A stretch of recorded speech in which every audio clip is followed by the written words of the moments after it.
Hello, hello, hello, hello, hello. Good morning mga idol. Have a nice day mga idol. Have a great day. Salamat po sa inyong patuloy na panonood at pagsusuporta sa aking mga video in-upload. Ito tayo ngayon sa construction mga idol. Sulyapan po natin ang buhay construction. Ito po yung buhay construction mga idol. Mainit po sa labas. So mainit.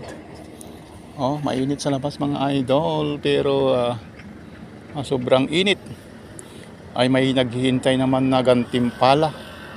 Pagka na tapos po natin yung ating mga gawain at mga trabaho ay tawag nito. Magkakaroon naman tayo ng pinansyal na panggastos sa ating mga pamilya. Kaya eto tayo mga idol ay tiis-tiis lang tayo. Tiis-tiis lang po tayo mga idol sa ating kalagayan.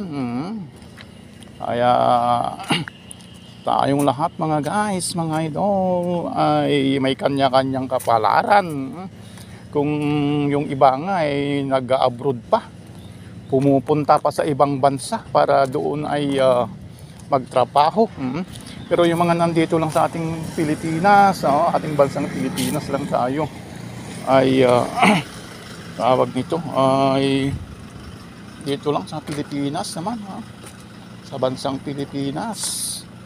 Yung mga nagkatrabaho sa bansang Pilipinas ay tawag noon ay hindi tayo masyadong mahuhumsik.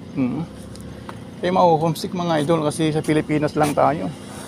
Pero yung mga iba naman na yung mga na-abroad, mga nag-abroad, yung mga nagkatrabaho sa ibang bansa, na iniiwan nila ang kanilang mga mahal sa buhay, iniiwan nila ang mga mahal nila sa buhay at doon sila naghanap ng trabaho, pero ganoon pa rin. Sabi kasi ng iba, mag-abroad daw sila para kumita ng maraming pera, dahil malaki daw ang sahod doon sa ibang bansa. Dito sa Pilipinas, minimum lang, minimum. Siyempre, pag may minimum tayo, hanggang sa minimum lang tayo. Pero yung mga kasamaan po natin manggagawa na nag-abroad sa ibang bansa, mas malaki daw ang kita doon. Double, triple pa, lalo na kung dolyar, pag dollar, ipapalit ng Philippine money. Siyempre, mas malaki yung palitan. Kaya, shout out mga idol. Dito ko ngayon sa construction site. Ito.